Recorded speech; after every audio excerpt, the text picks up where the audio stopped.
Welcome back, dear students, to the physics vision classes. The given question is, let yx be a continuous real function in the range 0 to 2 pi and satisfying the homogeneous differential equation this. This is our differential equation. This function is equal to delta x minus pi by 2.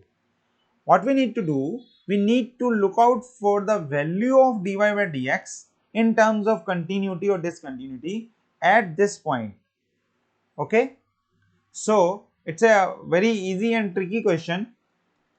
Then see, firstly look out at this expression. Check this expression sincerely or carefully.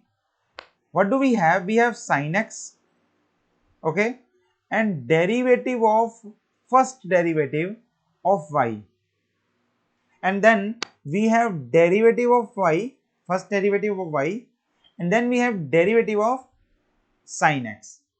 Okay, so it can be written as, this expression can be written as, firstly we keep this function as constant and then we take the derivative of this function, and then we kept it constant, take the derivative of second function.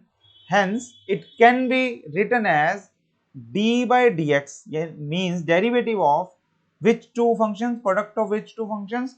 First is sin x and second is dy by dx. Okay, so this is the left hand side of the differential equation. What about right hand side? That is the same, delta function x minus pi by 2, right? So we reached at this point. Now what will we do? We'll just integrate it within the limits. And what should be the limits?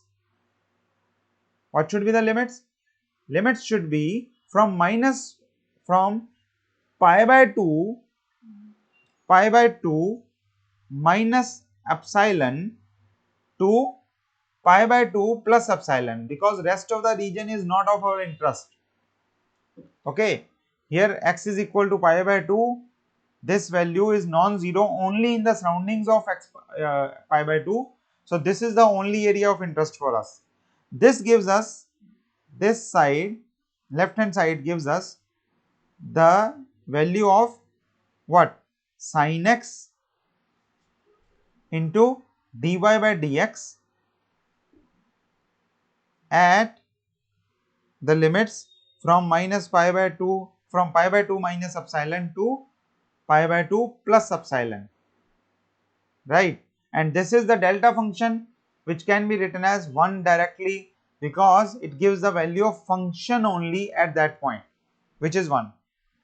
This implies, this thing gives us the value of dy by dx, or difference of values of dy by dx at pi by 2 plus epsilon to minus epsilon. It can be written as pi by 2 minus epsilon. It can be written as 1 by sine of x plus some constant c, and that gives us the value at pi by 2 equal to 1, right? So we have the discontinuity, it is not continuous. We have a discontinuity in the derivative of y, and that discontinuity is of value 1. So option D is the correct answer to this question. So stay tuned with us for more such questions and doubt solving sessions, and thanks for watching.